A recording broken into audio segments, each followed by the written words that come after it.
Hello, Hey Boomer community. My name is Wendy Green, and I am your host for Hey Boomer. And I finally have a little bit of a voice back. um, so, Hey Boomer is a show for people who will soon transition who, or who have already made the move to retirement. And we're asking, what's next? Where's my purpose? What am I doing here? How can I feel fulfilled? And our goal with every episode of Hey Boomer is for you to leave inspired, that you have learned something, that you've been motivated by some of what you've heard, that you feel like you're part of the Hey Boomer community. Before we get started, just one little bit of what do you call it? Housekeeping. I posted something on Facebook today on the Facebook page in the group from Saging International. They're doing a program called The Heart of Aging with Wisdom. And I arranged to get the Hey Boomer community a 15% discount on attending those classes. So I signed up today. The link is on the Facebook page along with the coupon code if you want to sign up.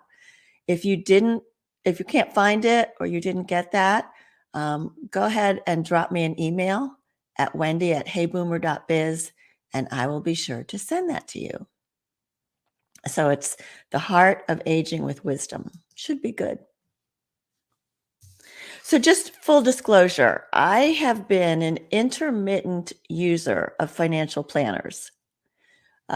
Raising my children as a single mom, I had a 401k that I contributed to through work. And when I managed to save anything else, my father generally was the one who gave me advice about how to handle my investments. But, we're at the point in our life now where it's not about start early, save, pay yourself first, all of that information that we get when we're young.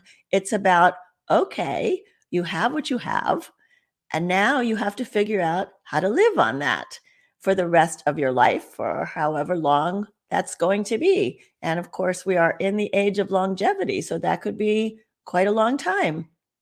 So it's become very obvious to me that we need to start talking to some experts about not just how to manage what we have, but how to consciously and intelligently use the money so that we can withdraw what we need, so that we can reinvest what we don't need when we have to take required distributions. What's the best way to handle it as far as our taxes are concerned, thinking about inheritance, all of those kinds of things. So lucky for me that I have this show, and lucky for you that I have Quintin Pile as my guest today. And we're going to talk about all of that. So let me tell you a little bit about Quintin. He's a native of Tyler, Texas. He currently resides in Greenville with his wife, Molly, and their new son, Drew. And Quintin originally came to South Carolina on a scholarship for the NCAA Division I Wofford Terrier baseball team as a pitcher. Cool. He has an undergraduate degree from Wofford College in Finance and Accounting and an MBA from St. Mary's University. Quintin is a certified financial planner at Greenwood Capital. And watching his father operate a small business that employed anywhere from 25 to 50 people, he developed a passion for all things entrepreneurship and finance. Quintin started his first business at 12 years old, knocking on doors to solicit his yard work services. And he continues to have that entrepreneurial spirit going forward. Outside of the office, Quintin volunteers as the varsity pitching coach at J.L. Mann High School, and he assists with the Miracle League, which is a nonprofit baseball league for those with autism. If he is not on a baseball diamond, you may find him hunting, offshore fishing, and spending time with his family. But before I bring Quintin on, I know, I'm sorry, Quintin, you got to wait another couple minutes. I have a couple of never too old stories to share with y'all. The first one is about Marjorie Callahan. Marjorie is a 72-year-old retiree in Sarasota, Florida, and she trains year-round in a unique discipline, senior synchronized ice skating. She competes locally and nationally with her team, Tropical Spice on Ice, and the sport blends elements of singles and pairs skating with ice dancing in side-by-side performances by teams of 8 to 20 skaters. Miss Callahan didn't grow up skating. It wasn't until age 60 that she signed up for lessons. In 2016, after 6 years of practice and lessons, she was invited to join the team. The average age of the 12-member team is about 65. The oldest competitor is 82. The women typically enter 3 competitions a year and put on 2 local shows. And during competitions, teams are required to demonstrate formations like linking arms to form a circle or a block.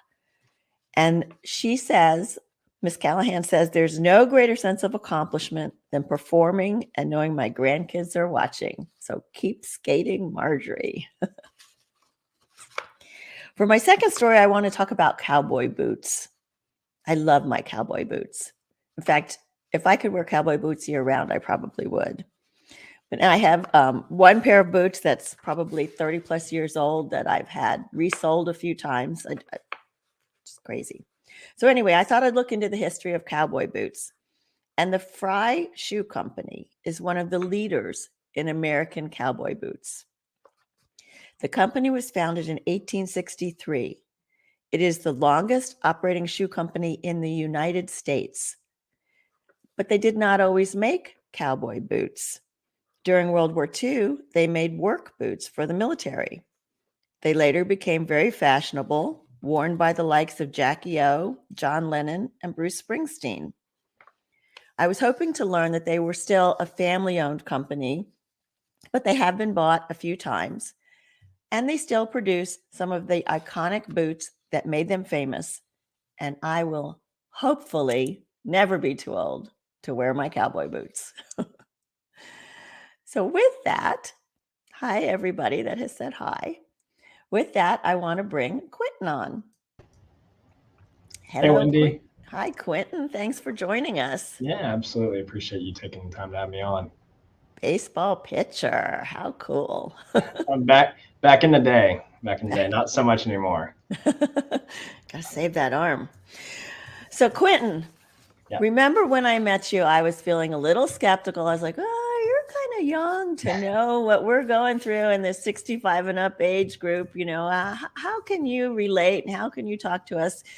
And you told me a story about your dad and his business and selling his business. So I'm sorry I had that age discrimination thing going on, but would you share that story with the audience just so everybody is feeling good about all this? Sure. Yeah. You did not hide your emotions well as soon as you jumped on that first Zoom with me. I was like, I can crack into this. It's okay. So, but yeah, would love to share. It's a great story, just for myself, and then for my father, who's a mentor of mine and a brilliant businessman.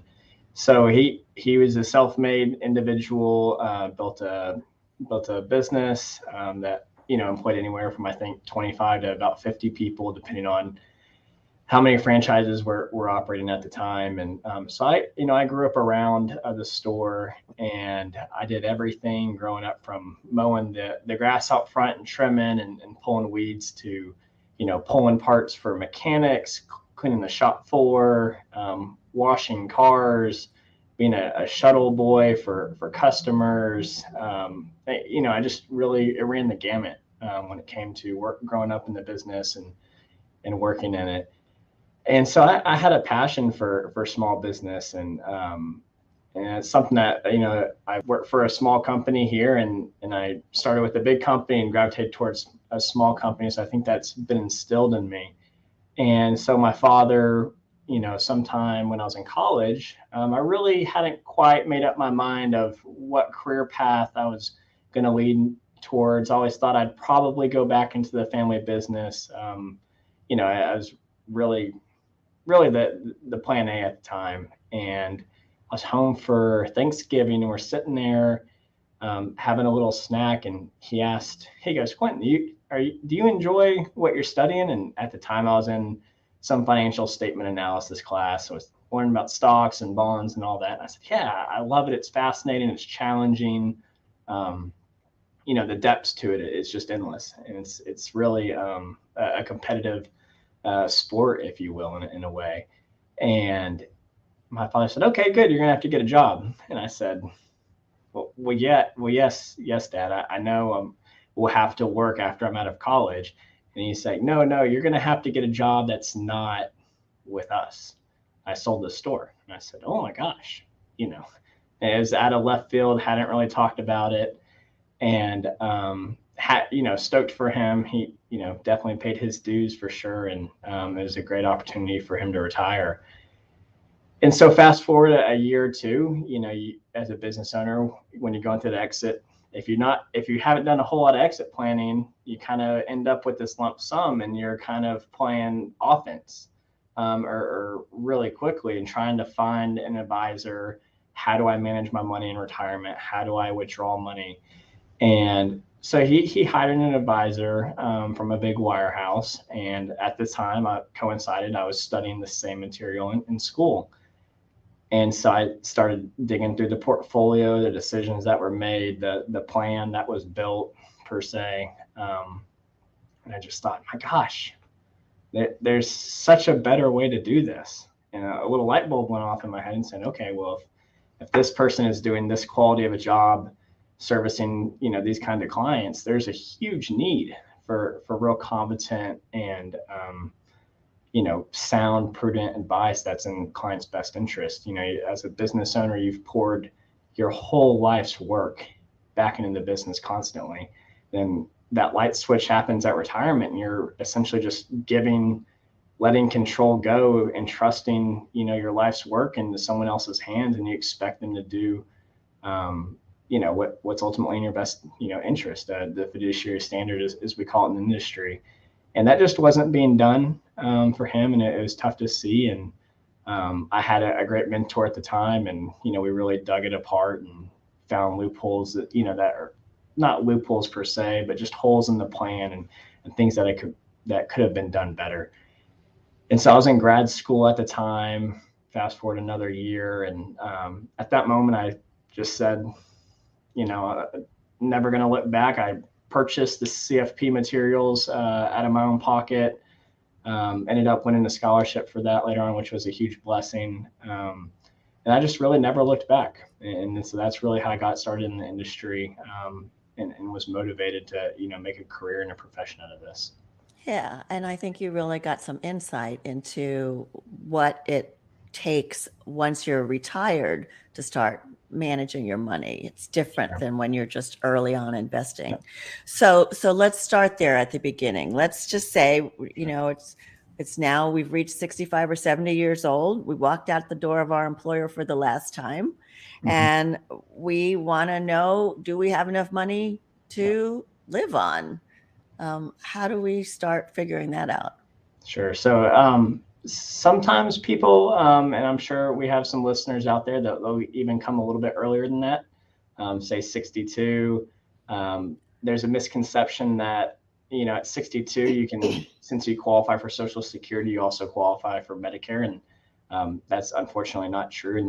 And so healthcare is a big expense that often people don't account for. But that's another topic in terms of planning. So essentially there's 5 things that you can control when it comes to financial planning at its core. How long do you want to work? And obviously we've kind of eliminated that if we're already at this point.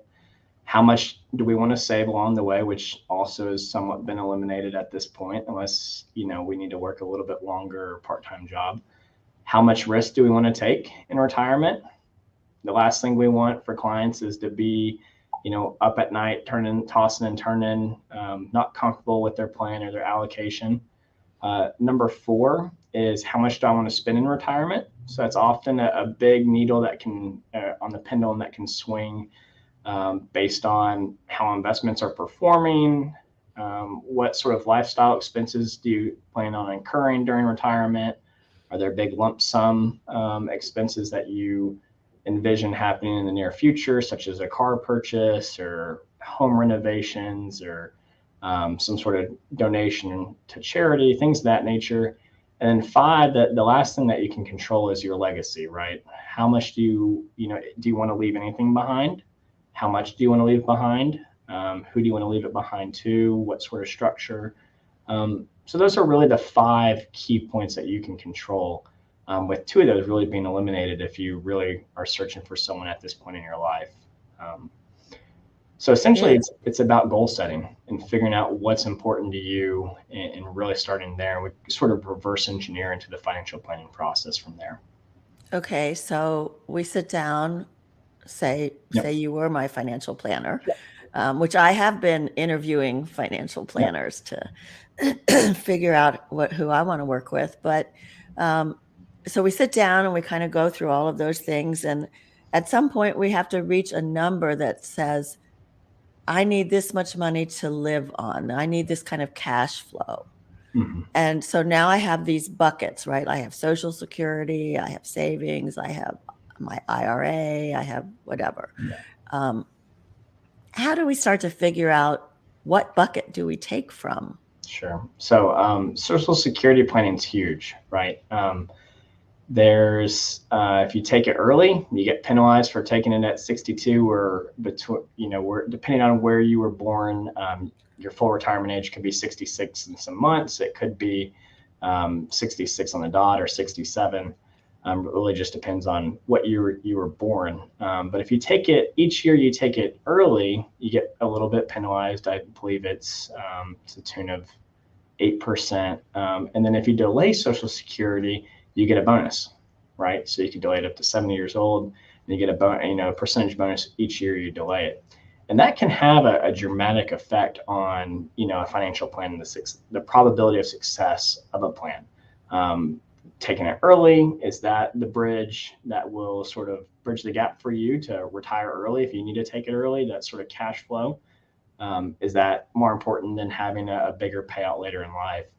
And so there's 2 things to plan for when it comes to Social Security. Family longevity. You don't obviously want to delay your Social Security if, unfortunately, everybody in your family has a history of dying relatively early. And then number 2, the other factor is how important is that monthly cash flow when it comes to your plan.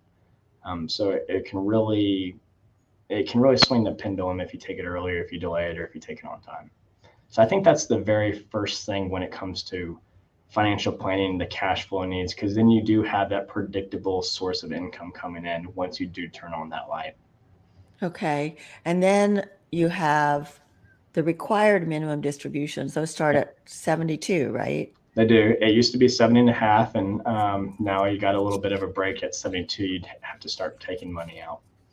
Okay. And so, so say I'm taking my Social Security, say I'm taking my required minimum distributions. What if I don't need as much as is required? Can I reinvest that? You can. So the reason the government is so RMD only applies to a qualified account. Qualified account being any sort of 401k that you have outstanding, an IRA as well, anything that's on a tax deferred basis. So while you were contributing, you were able to take a tax deduction. And this is essentially Uncle Sam saying, hey, great, you got that tax deduction all those years ago, but it's time to pay up. I need to start collecting some tax revenue. And so, if you're in a position where you don't need those monthly RMDs to the full extent, that's wonderful. It means you're probably in a great financial position. Unfortunately, you do have to take that money out and pay taxes on it. Once you do that, it is yours to spend. You could throw it right back into a brokerage account. Or you could do what's called a qualified charitable distribution. If you're charitably inclined, you can you can contribute money, do a donation directly from your IRA to a foundation, a nonprofit, and receive a tax deduction from there. And you don't pay any sort of income tax on that. Okay. So I have a question here. It says, if your total at, I guess your Social Security total at 70 is less than half of your spouse's, does it make any sense to wait until 70 to take your Social Security? It depends. Are they the same age? No. Not the same age. Okay, so it will depend on. So there's a planning opportunity. So say the spouse that was not the breadwinner is older. There's a good strategy to take hers or his at full retirement age, delay the other spouses, the breadwinners, till 70. So you're getting some sort of income stream at their full retirement age. And at 70, once the breadwinners is activated and delayed and it's accumulated a little bit more, then they can jump on half of the added amount of the breadwinners' Social Security benefit. Okay. I don't know if that answers it, but anyway, so let's talk about housing. Okay. So I've always heard that ideally you would pay your mortgage off by the time you're retired. If that was the case for me, I would have to work till I was 98. So probably not going to do that. So what are some of the financial implications of continuing to own your home with a mortgage versus renting versus maybe looking at some other long-term care? Yeah. So I would say going into retirement with the goal, like you said, ideally of owning a home provides a lot of freedom for retirees being debt free. The spreadsheets with where interest rates are currently, if you run any sort of financial analysis on does it make sense to pay off the home or reinvest the extra proceeds, if you have hopefully a financial planner or a firm that's doing a great job for you in outpacing the interest rate of, call it 3% or 3.5% on your investments, then it makes sense to not pay off the home early and keep those assets growing in an investment account. There's two reasons. One being whether you have 50% equity in the home or 20% equity in the home, any appreciation in the house, you have full right to. So there's, it's a term called leverage. You're basically using debt to leverage a bigger asset than you currently have money into. So you are getting appreciation on, call it a $500,000 house or a $300,000 house. If it appreciates at 10%, that's a substantial amount of money every single year that you've earned through the appreciation. But it doesn't matter if you own the home outright or if you had $100,000 of equity in the house, you still earn that appreciation. But being debt free does is it does allow you to have a ton of flexibility, through rough market conditions. At the end of the day, you don't owe anybody anything for the roof over your head. It also does provide you with flexibility in terms of, okay, well, do I want to liquidate this house and take advantage of current market conditions and possibly downsize or possibly start renting, things of that nature. So it's really that there's pluses and minuses to both, and there's no one answer fits all pieces or fits all puzzles. I would say a good rule of thumb is it really depends on what your interest rate is. If you want to be aggressive and be debt free, if your interest rate's at 5.5% or 6%, do you really expect to outpace? So say the equity market returned you 10%. That's an arbitrage or a difference of, call it net of 4%. Is that 4% difference really worth the stress of market volatility, having debt over your head? For me and how I advise my clients, it's not. I would take that money and put it, towards debt pay down. Now, if, I own a home, I have a 15-year mortgage at 2.35%. And so there's not a dime of extra principal payment going into that mortgage. I'm investing the difference. So it really just depends on, again, back to your goals. Do you want to, does owning a home even make sense for retirement? Are you wanting to travel a ton? Okay, well, if you're traveling a lot and you don't want to have to do with home maintenance and all of those things, then no, maybe renting's the best option for you. It just really depends. Yeah, so it sounds like a discussion of goals and, Yeah. you know, what your realities are to make that decision. So somebody is asking, if we delay taking Social Security, Mhm. which investment bucket? So after tax investments, like your stocks, a Roth IRA or an IRA is best to draw living expenses from? It depends what your tax bracket is. Hmm. So one of the best tools that savers and investors have are different types of investment vehicles. Tax-free, whether that's a Roth account, Roth 401k, Roth IRA, a tax-deferred vehicle, such as just a traditional 401k, traditional IRA, 403b, plans of that nature, or your standard brokerage account or individual or joint account, however it's titled, which has its own tax advantages built into it, but it's after tax dollars. So you really have to evaluate, okay, am I still earning a lot of income? Am I in a really high tax bracket? But then in 3 years, I'll be fully retired and my, taxes I project will go down. Well, then it makes sense to spend the tax-free money now versus say in 3 years, I'm fully retired. The only sort of income I have is a small pension and my RMDs. My effective tax bracket will be lower. Well, then, it's time to spend the tax deferred money. Okay. I Yeah, hope that that makes answers that sense. question. That makes sense.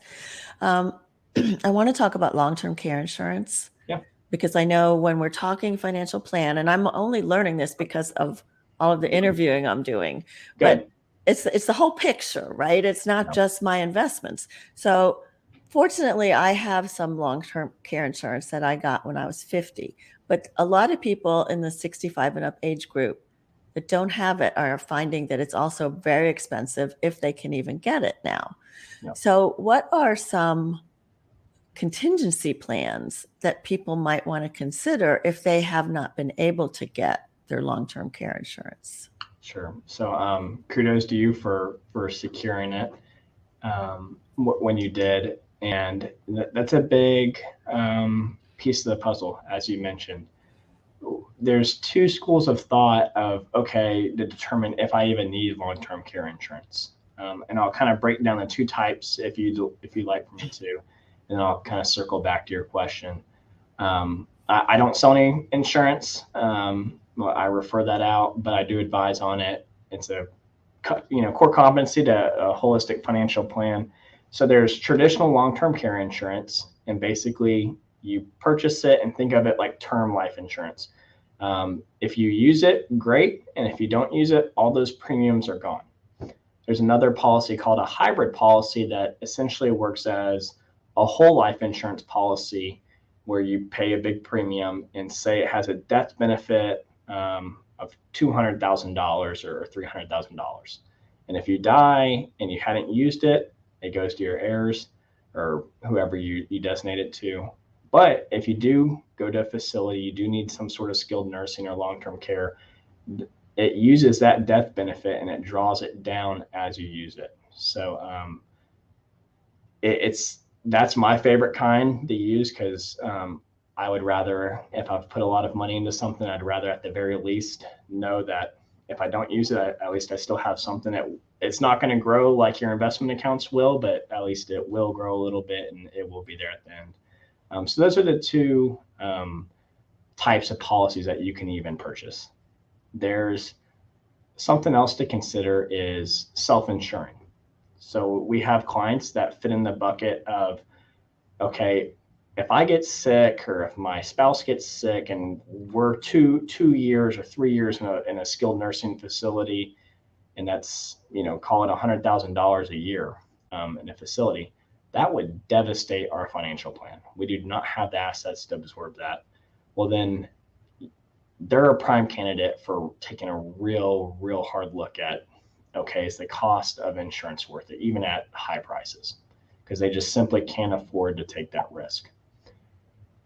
We have clients who have substantial assets and they can absorb a financial blow like that just fine. And if they're in good health and, their family has good, longevity or track record of health through retirement, then, I think the pros and cons, it weighs to favor self-insuring if that risk is not detrimental to a financial plan.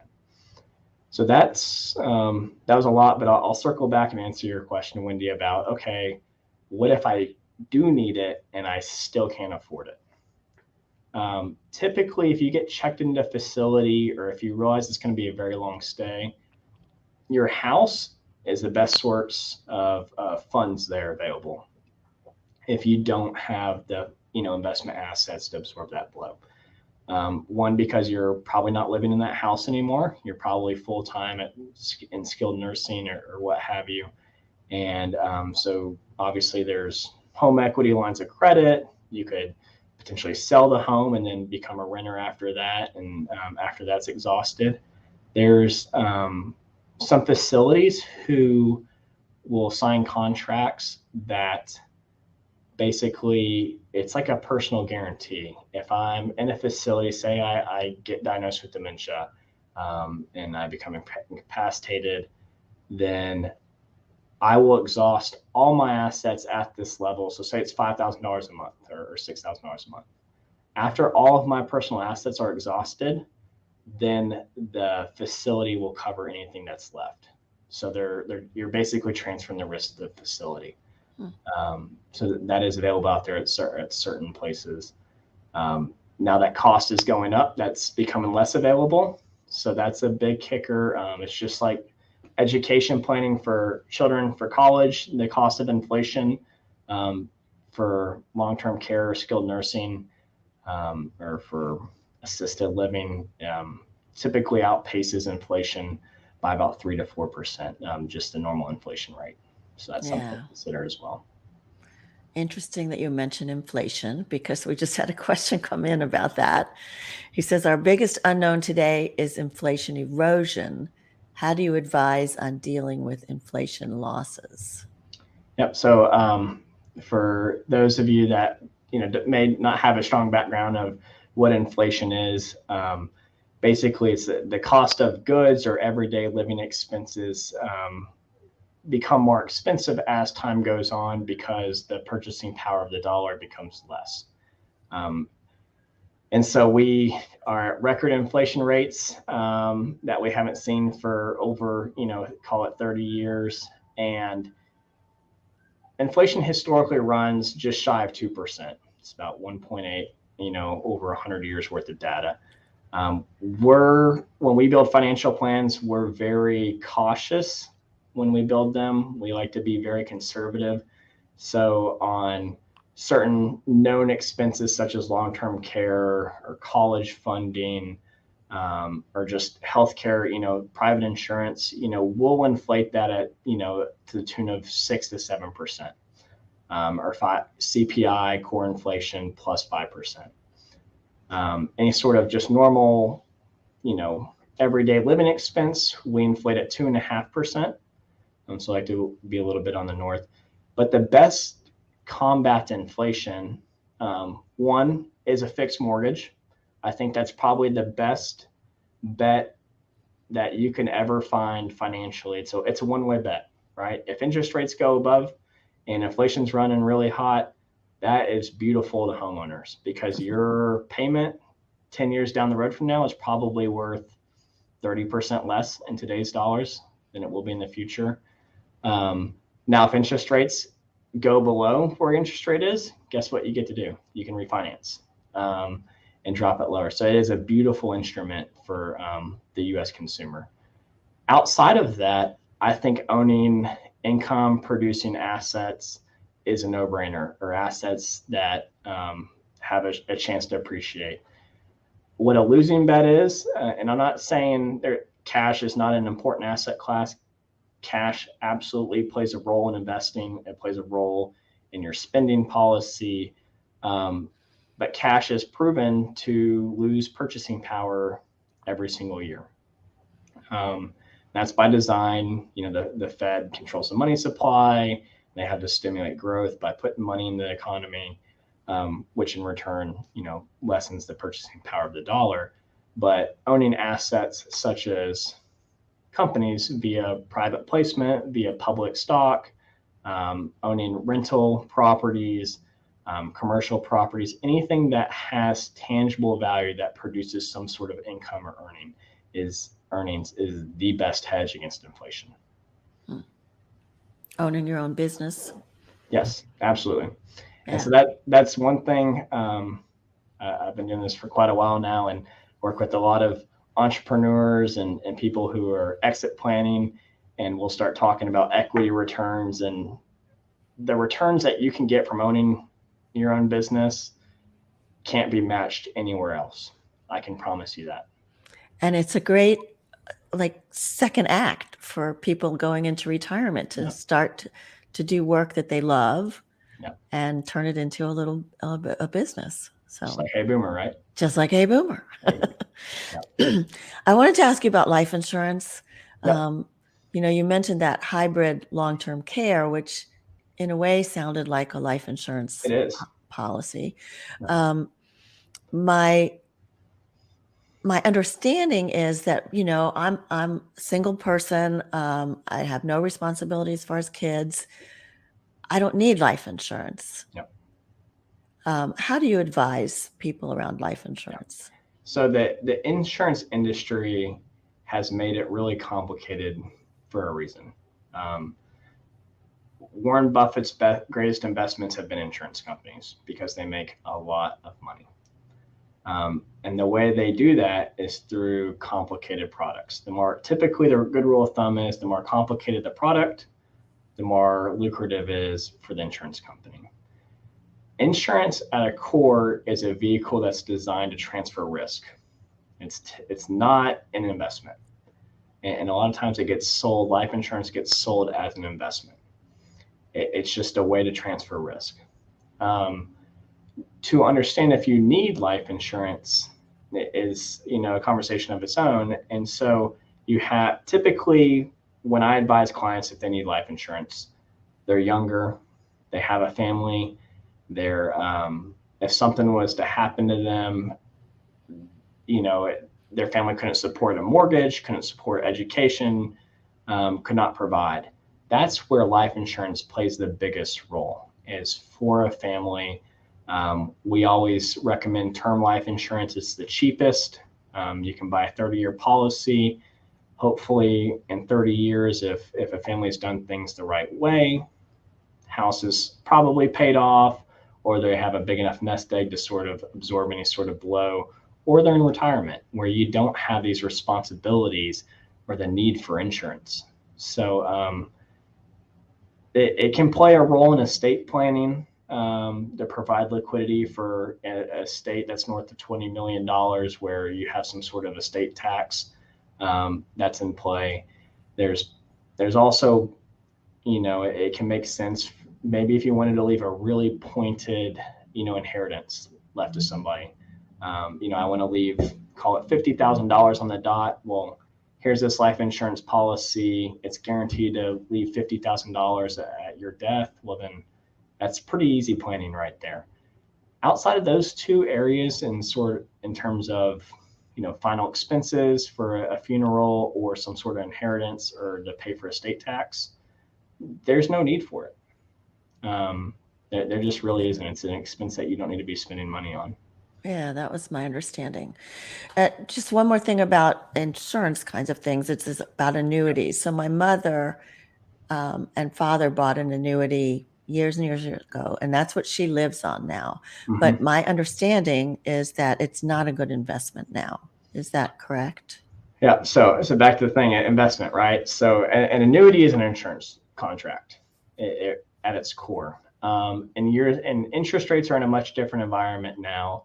And that's one reason annuities are so popular. People are worried about losing, running out of money, having some sort of guaranteed life, income throughout your life.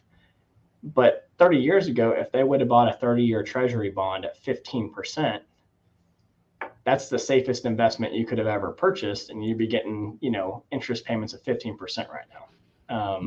It's pretty attractive. It's been a great trade back in the day, right? But unfortunately, the 30-year bond's at, just shy of 3% right now. So one thing to understand about annuities are they're a contract with the company. You'll hear terms like guaranteed, one guaranteed lifetime income. One thing to think about when you hear guaranteed, you're basically putting your full faith in the solvency of the insurance company.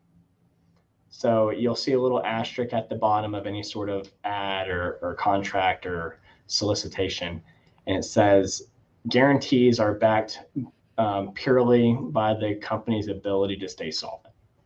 So say, I think AIG declared bankruptcy in 2008, got bailed out. But if you have your entire life savings in some sort of annuity contract, and it's pretty rare for an insurance company to go bankrupt, but it can happen. We've seen it happen. That's the golden rule of investing: is don't put all your eggs in one basket. Right. That's what annuity is. Also, all those great benefits you hear them speak about, they cost money. So if you want an annuity with a death benefit, like an insurance product, that's going to cost you a percentage point every single year you hold the contract, or half a percentage point. If you want lifetime guaranteed income after your annuity runs out, that's going to cost you percentage points. If you want some sort of investment feature that's tied to a fund, a mutual fund, or some sort of proprietary product, those are going to have their own expenses. I reviewed annuity contracts that have expenses north of 5% a year in them. And one thing to understand about annuities, and it's going to sound like I'm an annuity hater. I'm not. I just believe in managing money in the best way possible, and I don't believe that annuities, the way they are sold as investments, don't ever live up to the hype. An annuity contract is real important to understand. So say you're the insurance company, I'm the annuitant. I give you a lump sum, and there's an accumulation period. So it gets put into your account, you invest the money, you give me a little portion of the earnings, my annuity grows, and then as soon as I want to annuitize my contract, start pulling money out, we enter in a fixed relationship. You pay me in annual installments or monthly installments, and that money is yours. I no longer have any control of that. The only thing I have rights to is that fixed income stream. So any sort of death benefit, I'd have to pay extra for. But at that point in time, that money is no longer a part of, my control. Hmm. So flexibility is a big thing in annuities. Yeah. Quintin, we could certainly talk a lot longer about all of this. Yeah. So many things to learn, and which is why I am interviewing people, so that I can find people that I feel like I really trust and can understand and look out for me. So, hey, Boomer, I always ask my guests if they have 2 or 3 takeaways for people based on all that we've discussed, or maybe what we forgot to discuss. Yeah. So do you have 2 or 3 takeaways you'd like to leave with our audience today? Sure. I would say interviewing multiple. I think, Wendy, you're doing a great job of trying to find, a partner, a financial partner through your retirement journey. I think interviewing multiple people, even if you have a referral to someone, someone you really trust, says, "Hey, I work with, Quintin." They may, that might be a great relationship for them, but that might not necessarily be the perfect relationship for you. So I think interviewing multiple financial planners that work at multiple firms, because we all do things a little bit different. There might be a CFP out there who loves annuities, and that's his whole practice. And if you're the client for that, then great. Then obviously we weren't going to be a fit, and that's okay. You don't have to be everything to everybody. So I think interviewing multiple people. And then I think the biggest thing is, when you go into those interviews, is having an understanding of what are your goals, what are you trying to accomplish, and having those defined, or defining those with the financial planner, is the most important. Investments are the last piece when it comes to financial planning. I think having the goals defined and building a plan around that is what ultimately sets people up for success. Great. Thank you, Quintin. Yeah. And if you have other questions for Quintin, his email address is qpile, Pile, at greenwoodcapital.com. Right. So I'm sure he'd be happy to talk to you. So last week, we talked about some of the difficult conversations that we need to have about our money and our parents' money. And today we did a deeper dive into the financial plan and all of the different aspects that we need to think about with that. And I hope that these have been helpful to you all, because I know this is an area for me that I'm still getting more comfortable with. But if you have other questions, other things that you want to know where to find the resources, you can always email me at wendy@heyboomer.biz. I can point you in those directions. Or maybe we can start some kind of discussion groups, where we can support each other as we're going through some of these changes. And then to continue on our theme of financial security next week, I'm speaking with Frederick, and he is the author of Right Place, Right Time and CEO of Smart Living 360. Ryan helps individuals and institutions thrive in the age of longevity by focusing on the intersection of place and healthy aging. He offers a free Right Place, Right Time self-assessment tool on his website, which I will put in all of the promotions that are coming. And I encourage you to take that. So we're going to be talking about, not just the financial side of housing, but the emotional side, the spiritual side, the social side, all of that. So that should be a very interesting discussion. If you like what we're doing here on Hey Boomer, please support the work by buying me a coffee through a monthly contribution or a yearly membership. You can go to buymeacoffee.com at Hey Boomer, Hey Boomer 0413. And I thank you all for tuning in today. I know that your time is valuable, and I appreciate that you chose to join us. And I like to remind you all to live with passion, live with relevance, live with courage, and remember that we are never too old to set another goal or dream a new dream. Thanks, Quintin. Yeah, thank you so much. I enjoyed it. Thanks. My name is Wendy Green, and this has been